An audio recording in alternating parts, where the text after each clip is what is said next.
ओम शांति। आज बाबांकर 18 जून 2026 प्रातः मुरली। बाबा कहते मीठे बच्चे अतीन्द्रिय सुखर अनुभव करने सर्वदा यही स्मृति रे रुह जे मु काहार संतान। जदि बाबा को भूली जीव तेबे सुख हजी जीव। अतीन्द्रिय सुखर अनुभव करने सर्वदा यही स्मृति रे रुह जे मु काहार संतान। जदि बाबा को भूली जीव तेबे सुख हजी जीव। प्रश्न, बाबा को पाइबार स्थायी खुशी केउं पिला मानकर रही थाए? बाबा को पाइबार स्थायी खुशी केउं पिला मानकर रही थाए? उत्तर, जेउं पिला माने जनक सहित निजर सर्प संबंध जोड़ी छंती, जेउ माने एकमात्र बाबा स्मृति रे ही रहिबार परिश्रम करुछंती, कौनसी देहधारी को मने पकाउ नाहंती, सेही मानकर ही स्थायी खुशी रही थाए।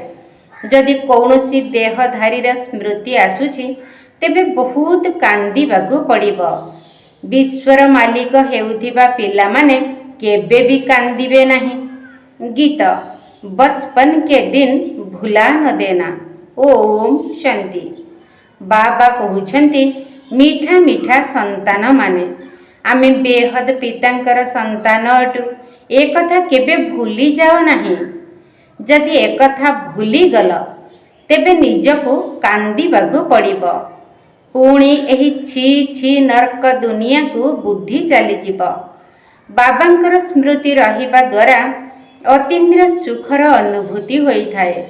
सेही सुख बाबा को भूली जीवा द्वारा हजी जीव। केउ सुख?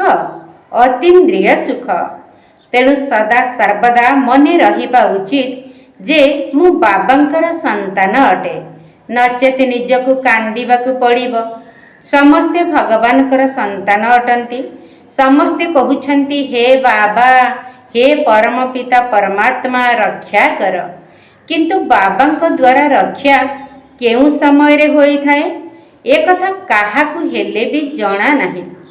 साधु संत आदि केही हेले जानी नाहांती जे बाबांक ठारू आमको मुक्ति जीवन मुक्ति केबे मिलिबो। काहेकि न भगवान को ही अणु परमाणु भितरे थिबार कही देउछंती। एबे तुमे पिला माने बेहदर पिता को जानी गलणी। सी परम प्रिय पिता अटंती।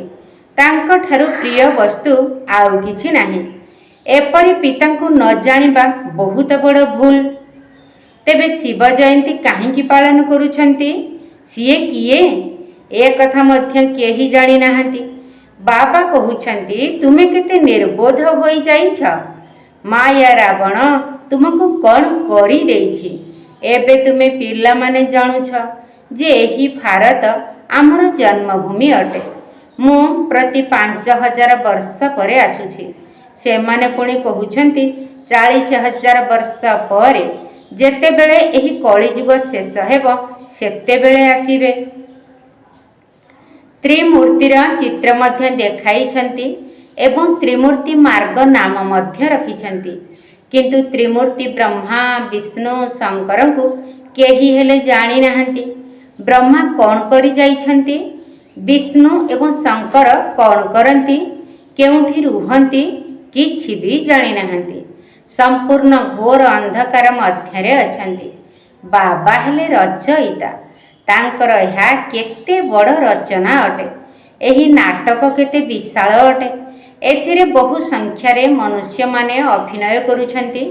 आजि ठारू 5000 वर्ष पूर्वरु जेतेबेले सत्ययुग थिला, भारतरे सेतेबेले एही लक्ष्मी नारायणकर राज्य थिला। सेतेबेले अन्य कोनोसी राज्य नथिला। भगवती श्री लक्ष्मी भगवान श्री नारायण को कहा जाए। राम सीता को मध्य भगवान राम भगवती सीता कही थांती। तेबे एही नारायण भगवान एवं लक्ष्मी भगवती केउठु आसिले? से माने एही ठारे ही राजत्व करी जाइछंती, किंतु सेमानकर जीवन कहानी तो केही जणे हेले भी जानी नाहंती। केवल गायन करी चलीछंती, हे भगवान दुख हर्ता सुख कर्ता, କିନ୍ତୁ ekatha କାହା ବୁଦ୍ଧିରେ ବି ଆସୁନାହିଁ। ସିଏ ଦୁଃଖହର୍ତ୍ତା ସୁଖକର୍ତ୍ତା କିପରି ଅଟନ୍ତି? ସିଏ ସମସ୍ତଙ୍କୁ କେଉଁ ପ୍ରକାର ସୁଖ ଦେଇଛନ୍ତି ଆଉ କେବେ ସମସ୍ତଙ୍କର ଦୁଃଖ ହରଣ କଲେ? କିଛି ଜାଣିନାହାନ୍ତି। ତୁମେ ପିଲାମାନେ ଏବେ ଏଠାରେ ରାଜଯୋଗ ଶିକ୍ଷା କରୁଛ। ଭଗବତୀ ଲକ୍ଷ୍ମୀ ଭଗବାନ ନାରାୟଣ ହେବା ପାଇଁ। ଏକଥା ମଧ୍ୟ ଜାଣିଛ ଯେ ଭଗବତୀ ସୀତା ଭଗବାନ ରାମ ମଧ୍ୟ ହେବେ। ସତ୍ୟ ଯୁଗରେ 8 ଜନ୍ମ ଶେଷ କରି ପୁଣି ରାମ ସୀତାଙ୍କ ରାଜ୍ୟରେ ଆସିବ। 21 ଜନ୍ମ ପାଇଁ ବିଶାଳ ରାଜତ୍ୱ ତୁମେମାନେ ଏହିଠାରେ ହିଁ ସ୍ଥାପନ କରୁଛ। ତୁମେମାନେ ଭଗବତୀ ଭଗବାନ ସ୍ୱର୍ଗର ମାଲିକ ହେଉଛ। ସ୍ୱର୍ଗ କୌଣସି ଆକାଶରେ ନାହିଁ। ଏ କଥା ମଧ୍ୟ କାହାକୁ ଜଣା ନାହିଁ। ଏକଦମ ତୁଚ୍ଛ ବୁଦ୍ଧି ହୋଇଯାଇଛନ୍ତି। କହୁଛନ୍ତି ଅମୁକ ସ୍ୱର୍ଗବାସୀ ହେଲେ, କିନ୍ତୁ କିଛି ବି ବୁଝୁନାହାନ୍ତି। ଆଚ୍ଛା, ତେବେ କ'ଣ ଖ୍ରୀଷ୍ଟିଆନ ବୌଦ୍ଧି ସମସ୍ତେ ସତ୍ୟ ଯୁଗକୁ ଯିବେ? ସେମାନେ ପରବର୍ତ୍ତୀ ସମୟରେ ଆସି ନିଜର ଧର୍ମ ସ୍ଥାପନ କରିଥାନ୍ତି। ତେଣୁ ସେମାନେ ପୁଣି ସ୍ୱର୍ଗରେ କିପରି ଆସିପାରିବେ? ସ୍ୱର୍ଗ କାହାକୁ କୁହାଯାଏ ଏକଥା ମଧ୍ୟ ସେମାନଙ୍କୁ ଜଣା ନାହିଁ। ସନ୍ନ୍ୟାସୀମାନେ କହିଥାନ୍ତି ଜ୍ୟୋତି ଜ୍ୟୋତିରେ ମିଶିଗଲା, ଆଉ କେହି ପୁଣି କହିଥାନ୍ତି ନିର୍ବାଣ ଧାମକୁ ଗଲା। ନିର୍ବାଣ ତ ଏକ ଲୋକ ଅଟେ ନା, ତାହା ତ ନିବାସ ସ୍ଥାନ। ଜ୍ୟୋତି ଜ୍ୟୋତିରେ ଲୀନ ହେବାର ପ୍ରଶ୍ନ ହିଁ ଉଠୁନାହିଁ। ଯଦି ଜ୍ୟୋତି ଜ୍ୟୋତିରେ ମିଶିଯିବ ତେବେ ତ ଆତ୍ମାର ଅସ୍ତିତ୍ୱ ସମାପ୍ତ ହୋଇଯିବ ବା ଖେଳ ହିଁ ସମାପ୍ତ ହୋଇଯିବ। ଏହି ଡ୍ରାମାରୁ କୌଣସି ବି ଆତ୍ମା ମୁକ୍ତି ପାଇପାରିବେ ନାହିଁ। କେହି ମଧ୍ୟ ମୋକ୍ଷ ପ୍ରାପ୍ତ କରିପାରିବେ ନାହିଁ। ଗୀତାର ଅର୍ଥ ମଧ୍ୟ କେହି ଜାଣିନାହାନ୍ତି। ନା କେହି ଜୀବନ ମୁକ୍ତିର ଅର୍ଥକୁ ଜାଣିଛନ୍ତି, ନା ଆତ୍ମା ପରମାତ୍ମାର ଅର୍ଥକୁ ବୁଝିଛନ୍ତି। ବାବା କହୁଛନ୍ତି ତୁମମାନଙ୍କର ଚେହେରା ତ ମନୁଷ୍ୟର ରହିଛି, ଯାହାକି ଦେବତାମାନଙ୍କର ମଧ୍ୟ ଥିଲା। ସତ୍ୟଯୁଗ ଆରମ୍ଭରେ ଦେବତାମାନେ ଥିଲେ। ସେମାନଙ୍କର ରାଜ୍ୟ 2500 ବର୍ଷ ଚାଲିଲା। ବାକି 2500 ବର୍ଷର କଥା, ଯେଉଁ ସମୟରେ ଅନ୍ୟ ସବୁ ଧର୍ମମାନେ ଆସିଥାନ୍ତି। 5000 ବର୍ଷ ପରିବର୍ତ୍ତେ ମନୁଷ୍ୟମାନେ କଳ୍ପ ବୃକ୍ଷର ଆୟୁଷ ଲକ୍ଷ ଲକ୍ଷ ବର୍ଷ ବୋଲି କହିଦେଇଛନ୍ତି। କିନ୍ତୁ ତୁମ କଥାକୁ ବୁଝିବା ପାଇଁ ମଧ୍ୟ କେହି ଆସିବେ ନାହିଁ। ହଁ, ସେହିମାନେ ହିଁ ଆସିବେ ଯେଉଁମାନେ କଳ୍ପ ପୂର୍ବରୁ ଆସି ବୁଝିଥିବେ। ପ୍ରଥମେ ତ ବୁଝାଇବାକୁ ହେବ ଯେ ଗୋଟିଏ ହେଲା ହଦ୍ର ସୀମିତ ସନ୍ନ୍ୟାସ, ଯେଉଁଥିରେ ସନ୍ନ୍ୟାସୀମାନେ ଘରଦ୍ୱାର ଛାଡ଼ି ଜଙ୍ଗଲରେ ଯାଇ ରହିଥାନ୍ତି। ପ୍ରଥମେ ସେମାନେ ମଧ୍ୟ ସତ୍ୱ ପ୍ରଧାନ ଥିଲେ, ପୁଣି ଏବେ ତମ ପ୍ରଧାନ ହୋଇଯିବା କାରଣରୁ ଜଙ୍ଗଲରୁ ଫେରିଆସି ବଡ଼ ବଡ଼ ମହଲ ତିଆରି କରି ରହୁଛନ୍ତି। ଏହି ସନ୍ନ୍ୟାସୀମାନେ ମଧ୍ୟ ପବିତ୍ରତା ଆଧାରରେ ଭାରତକୁ ନିଶ୍ଚିତ ଭାବରେ ଏପର୍ଯ୍ୟନ୍ତ ଆଶ୍ୱସ୍ତ କରି ରଖିଛନ୍ତି। ଏମାନେ ମଧ୍ୟ ଭାରତର ସେବା କରିଛନ୍ତି। ଯଦି ଏହି ସନ୍ନ୍ୟାସ ଧର୍ମ ନଥାନ୍ତା ତେବେ ଭାରତ ଏକଦମ ବିକାରରେ ଜଳିଯାଇଥାନ୍ତା, ପୁରାପୁରି ପତିତ ହୋଇଯାଇଥାନ୍ତା। ଏହିଭଳି ମଧ୍ୟ ଡ୍ରାମା ତିଆରି ହୋଇଛି। ସେମାନଙ୍କ ଭିତରେ ପ୍ରଥମେ ପବିତ୍ରତାର ଶକ୍ତି ଥିଲା, ଯାହାଦ୍ୱାରା ସେମାନେ ଭାରତର ସ୍ଥିତି ବଜାୟ ରଖିଛନ୍ତି। ଯେତେବେଳେ ଏହି ଦେବତାମାନଙ୍କର ରାଜ୍ୟ ଥିଲା, ସେତେବେଳେ ଏହି ଭାରତ କେତେ ଧନଶାଳୀ ଥିଲା। ଏମାନଙ୍କର କେତେ ବଡ଼ ବଡ଼ ହୀରା ନୀଳାର ମହଲ ଥିଲା। ଏବେ ସେସବୁ କୁଆଡ଼େ ଗଲା? ସବୁ କିଛି ତଳକୁ ଚାଲିଗଲା। ଲଙ୍କା ଏବଂ ଦ୍ୱାରିକା ପାଇଁ କହୁଛନ୍ତି ସମୁଦ୍ର ତଳକୁ ଚାଲିଗଲା। ଏବେ ତ ଆଉ ନାହିଁ। ସୁନାର ମହଲ ଆଦି ସବୁ କିଛି ଥିଲା ନା। ଯଦି ଦ୍ୱାପରରେ ମନ୍ଦିରମାନଙ୍କରେ ଏତେ ହୀରା ନୀଳା ଆଦି ଲଗାଇ ପାରୁଛନ୍ତି, ତେବେ ଭାବିଲ ଦେଖି ସତ୍ୟ ଯୁଗରେ କ'ଣ ନଥିବ? ତେବେ ତୁମ ପିଲାମାନଙ୍କର କେତେ ଖୁସି ରହିବା ଦରକାର। ବାବା ପୁନର୍ବାର ଆସିଛନ୍ତି। କହୁଛନ୍ତି ବାବାଙ୍କୁ ମନେ ପକାଅ। ସ୍ମରଣ କେବଳ ଜଣକୁ ହିଁ କରିବାର ଅଛି, ଯାହାଦ୍ୱାରା ବିକର୍ମ ବିନାଶ ହୋଇଥାଏ। କିନ୍ତୁ ଏକଥା ଭୁଲି ଯାଉଛନ୍ତି ଏବଂ ଦେହଧାରୀଙ୍କର ସ୍ମୃତି ଆସିଯାଉଛି। ଦେହଧାରୀଙ୍କୁ ମନେ ପକାଇବା ଦ୍ୱାରା ତ କିଛି ହେଲେ ବି ଲାଭ ନାହିଁ। ବାବା କହୁଛନ୍ତି ମାମେ କମ୍ ୟାଦ କରୁ, ଅର୍ଥାତ୍ କେବଳ ମୋତେ ମନେ ପକାଅ, କୌଣସି ଦେହଧାରୀଙ୍କୁ ମନେ ପକାଅ ନାହିଁ। କଥାରେ ଅଛି ନା, ମା ମରିଗଲେ ମଧ୍ୟ ଖୁସିରେ ରୁହ, केवल बाबांकर स्मृति द्वारा ही पुण्य जमा होई थाए। आमे शिव बाबांकर संतान अटू, तांकठारु संपत्ति नेबार अछि। एही समय रे यदि बाबा को मने न पकाइबा तेबे बहुत पश्चाताप करिबाकु पड़िबो, कांदिबाकु पड़िबो। विश्वर मालिक हेबा बालांकु कांदिबा कण दरकार? तुमे बाबा को भूली जाउछ, तेणु माया तुमको थापड़ मारी देउछि। सेथिपाई बाबा बारंबार बुझाउछंती जे बाबा को एवं तांकर संपत्ति को मने पकाओ। अमरनाथ अमरपुरी रे केवल जणे पार्वती को तो अमर कथा शुणाई नथिबे, निश्चित सेठारे अनेक थिबे। जे केही भी मनुष्य मात्र अछंती समस्त को बाबा बुझाउछंती जे एबे पतित हुओ नाही, एही अंतिम जन्म पवित्र हुओ। स्वर्ग रे कौनसी विकार न थाए। यदि सेठारे मध्य विकार रहिबो तेबे स्वर्ग एवं नरक मध्य पार्थक्य कौन रहिला? देवी देवता मानकर महिमा गायन करुछंती जे सर्वगुण संपन्न 16 कला संपूर्ण अटंती। भगवान आसी भगवान भगवती ही करिबे ना, केवल भगवान को बिना आउ केही करि परिबे नहीं। भगवान तो जण ही अटंती। गायन मध्य रहिछि भगवान भगवतींकर राजधानी। यथा राजा राणी तथा प्रजा माने मध्य सेही भଳି हेबे, किंतु सेमानकु भगवान भगवती कुहाजिब नाही। सेथिपई कुहा जाउछि आदि सनातन देवी देवता धर्म। एही कथा काहाकु भी जणा नाही। एही ब्रह्माकर आत्मा को मध्य बाबा बुझाउछंती। गोटिए बाबांकर आउ गोटिए दादांकर उभय आत्मा अछि ना। गोटिए आत्मा 84 जन्म नेउछि, आउ गोटिए आत्मा पुनर्जन्म रहित अटे। बाबा केबे पुनर्जन्म नियंती नहीं। थरे मात्र आसी सारा विश्व को पवित्र करिबा पाई आमको राजयोग शिखाउछंती। बाबा तुमको बुझाउछंती जे मु एही ब्रह्मा का शरीर रे प्रवेश करिछि। एही ब्रह्मा 84 जन्म भोग करिछंती। एबे यांकर बहुत जन्मर यह अंतिम जन्म अटे। तेबे मु तो निराकार, पुणी पिला मानकु राजयोग किपरि शिखाइबे? प्रेरणा द्वारा तो किछि होई परिबो नाही। श्री कृष्ण भगवान उवाच तो होई परिबो नाही। सिए किपरि आसी परिबे? सिए तो सत्य जुगर राजकुमार अटंती। 16 कला संपूर्ण, पुणी त्रेता जुगर 14 कला संपूर्ण।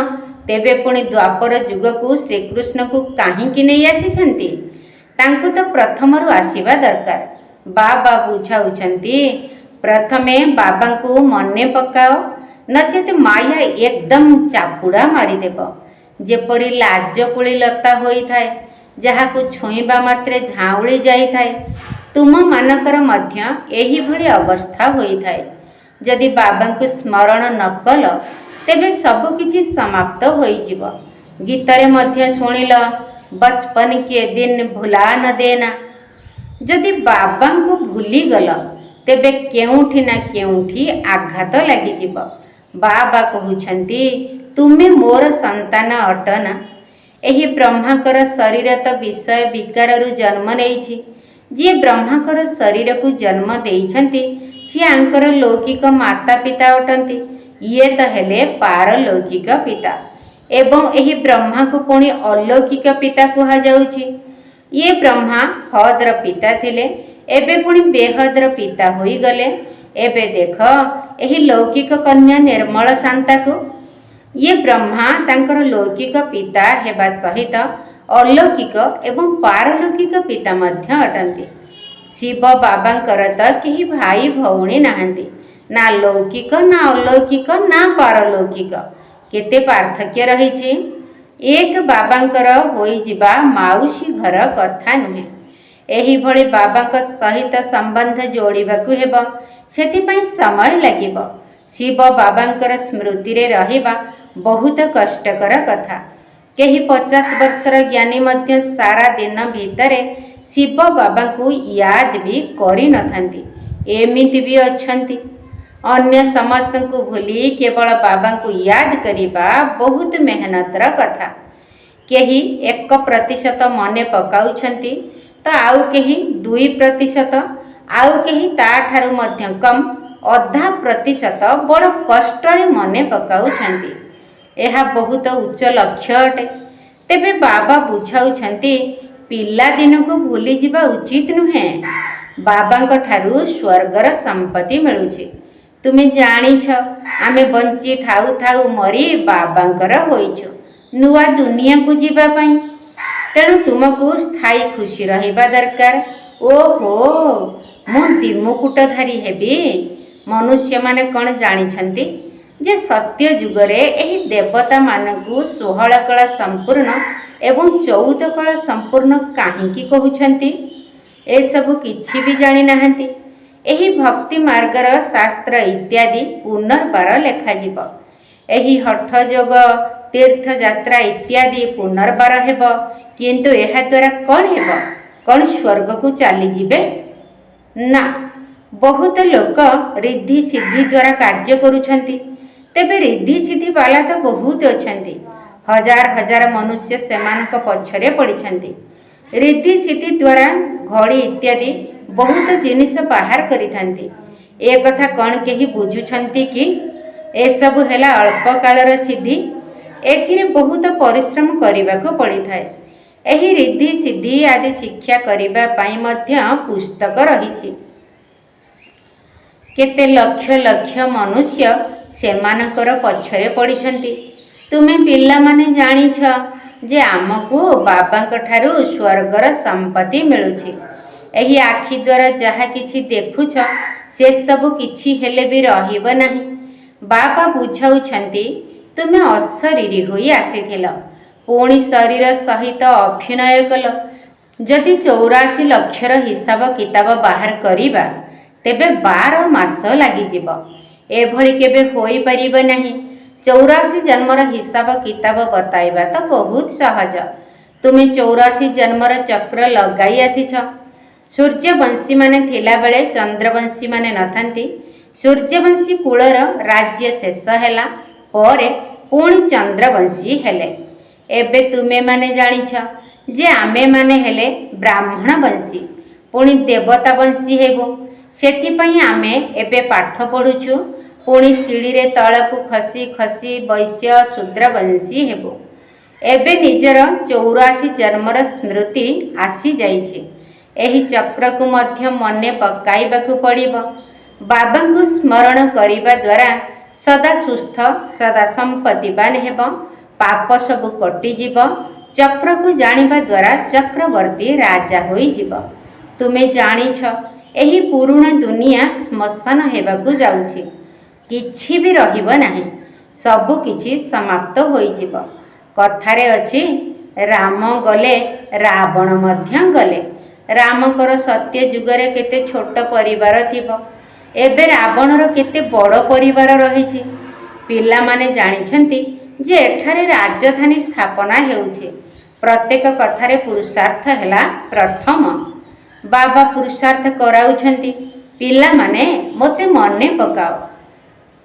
जेउ बाबांक ठारु तुमको स्वर्ग दुनियार अविनाशी बादशाही मिलुछि कोन तुमे तांको मने पकाइब नाही? बाबा स्मरण कराई देउछन्ति जे तुमे स्वर्गर मालिक थिल। एबे पुनर्बार पुरुषार्थ करी स्वर्गर मालिक हुआ। अच्छा मीठा मीठा शिकिल थे संतान मानक प्रति माता पिता बाप दादांकर मधुर स्नेह संपन्न शुभेच्छा एवं सुप्रभात। आत्मिक पितांकर आत्मिक संतान मानक नमस्ते। आम आत्मिक संतान मानकर आत्मिक बाप दादांकु नमस्ते नमस्ते नमस्ते एवं सुप्रभात। धारणा पाई मुख्य सार प्रथम पॉइंट। केबे भी कौनसी कथारे लाजकुली लता भली हेबार नाही। ईश्वरीय पिला दिन को भूली झाउली जीवार नाही। एही आखि द्वारा जहा किछि देखा जाउछि सेगुड़ी को देखुथिले मध्य देखिबार नाही। केबे भी कौनसी कथारे लाजकुली लता भली हेबार नाही। ईश्वरीय पिला दिन को भूली झाउली जीवार नाही। एही आखि द्वारा जहा किछि देखा जाउछि सेगुड़ी को देखुथिले मध्य देखिबार नाही। द्वितीय पॉइंट। एकमात्र बाबांक स्मृति द्वारा ही पुण्य जमा होई थाए। ସେଥିପାଇଁ ଦେହଧାରୀମାନଙ୍କୁ ମନେ ପକାଇ କାନ୍ଦିବାର ନାହିଁ। ବାବା ଏବଂ ବାବାଙ୍କର ସମ୍ପତ୍ତିକୁ ମନେ ପକାଇ ବିଶ୍ୱର ବାଦଶାହୀ ନେବାର ଅଛି। ଏକମାତ୍ର ବାବାଙ୍କ ସ୍ମୃତି ଦ୍ୱାରା ହିଁ ପୁଣ୍ୟ ଜମା ହୋଇଥାଏ। ସେଥିପାଇଁ ଦେହଧାରୀମାନଙ୍କୁ ମନେ ପକାଇ କାନ୍ଦିବାର ନାହିଁ। ବାବା ଏବଂ ବାବାଙ୍କର ସମ୍ପତ୍ତିକୁ ମନେ ପକାଇ ବିଶ୍ୱର ବାଦଶାହୀ ନେବାର ଅଛି। ବରଦାନ: ଶ୍ରେଷ୍ଠ ମତର ଆଧାର ଦ୍ୱାରା ମାୟାବୀ ସଙ୍ଗ ଦୋଷଠାରୁ ଊର୍ଦ୍ଧ୍ୱରେ ରହୁଥିବା ଶକ୍ତି ସ୍ୱରୂପ ଭବ। ଶ୍ରେଷ୍ଠ ମତର ଆଧାର ଦ୍ୱାରା ମାୟାବୀ ସଙ୍ଗଦୋଷଠାରୁ ଊର୍ଦ୍ଧ୍ୱରେ ରହୁଥିବା ଶକ୍ତି ସ୍ୱରୂପ ଭବ। ପିଲାମାନଙ୍କର ଗୋଟିଏ ଅଭିଯୋଗ ସର୍ବଦା ରହୁଛି ଯେ ଆମର ସମ୍ବନ୍ଧୀମାନେ ଆମ କଥା ଶୁଣୁନାହାନ୍ତି, ଆମକୁ ଭଲ ସଙ୍ଗ ମିଳୁନାହିଁ, ସେଥିପାଇଁ ଆମେ ଶକ୍ତିଶାଳୀ ହୋଇପାରୁନାହୁଁ। କିନ୍ତୁ ଶ୍ରେଷ୍ଠ ମତ ଆଧାରରେ ଜ୍ଞାନ ସ୍ୱରୂପ ଶକ୍ତି ସ୍ୱରୂପର ବରଦାନୀ ହୋଇ ନିଜର ସ୍ଥିତିକୁ ଅଚଳ କର। ସାକ୍ଷୀ ହୋଇ ପ୍ରତ୍ୟେକଙ୍କର ପାଠକୁ ଦେଖ। ନିଜର ସତ୍ୱଗୁଣୀ ପାଠରେ ସ୍ଥିତ ହୋଇ ରୁହ। ଯଦି ସର୍ବଦା ବାବାଙ୍କର ସଙ୍ଗରେ ରହିବ, ତେବେ ତମୋଗୁଣୀ ଆତ୍ମାଙ୍କର ସଙ୍ଗର ରଙ୍ଗର ପ୍ରଭାବ ପଡ଼ିପାରିବ ନାହିଁ। ସ୍ଲୋଗାନ: କର୍ମଯୋଗୀ ତାଙ୍କୁ କୁହାଯିବ ଯିଏ କର୍ମରୂପୀ କଳ୍ପ ବୃକ୍ଷର ଡାଳ ଉପରେ ବସି କର୍ମ କରୁଥିଲେ ମଧ୍ୟ ଉପରମ ସ୍ଥିତିରେ ରହୁଥିବ। କର୍ମଯୋଗୀ ତାଙ୍କୁ କୁହାଯିବ ଯିଏ କର୍ମରୂପୀ କଳ୍ପ ବୃକ୍ଷର ଡାଳ ଉପରେ ବସି କର୍ମ କରୁଥିଲେ ମଧ୍ୟ ଉପରମ ସ୍ଥିତିରେ ରହୁଥିବ। ଅବ୍ୟକ୍ତ ଇଶାରା: ସର୍ବଦା ହର୍ଷିତ ରହିବା ପାଇଁ ନିଜର ସ୍ୱଭାବକୁ ସରଳ କର ଏବଂ ସହନଶୀଳ ହୁଅ। ଯେପରି କାହାର କୌଣସି ଏକ ବିଶେଷ ନେଚର ରହିଥାଏ, ଯାହାକି ନ ଚାହିଁଲେ ମଧ୍ୟ ସେହି ନେଚରର ବଶୀଭୂତ ହୋଇ କର୍ମ କରିଥାନ୍ତି। କହିଥାନ୍ତି ମୁଁ ଚାହୁଁନାହିଁ, କିନ୍ତୁ ଏହା ମୋର ନେଚର ଅଟେ। ସେହିପରି ତୁମମାନଙ୍କର ନେଚର ଏତେ ସରଳ ହେଉ, ଯାହାକି ଅନ୍ୟମାନଙ୍କୁ ଅନୁଭବ ହେଉ ଯେ ଇଏ ସହଜ ଯୋଗୀ, ସ୍ୱତଃ ଯୋଗୀ ଅଟନ୍ତି। କ'ଣ କରିବି, କିପରି ଯୋଗ ଲଗାଇବି, ଏହିଭଳି କଥା ସବୁ ସମାପ୍ତ ହୋଇଯାଉ। ମୁଁ ସଦା ସହଯୋଗୀ ଅର୍ଥାତ୍ ଯୋଗୀ ହିଁ ଅଟେ। ଏହି ଗୋଟିଏ କଥାକୁ ସ୍ୱାଭାବିକ ନେଚରରେ ପରିଣତ କରିଦେଲେ ସବୁ ବିଷୟରେ ପ୍ରବୀଣ ହୋଇଯିବ। ଆଚ୍ଛା, ଓମ୍ ଶାନ୍ତି।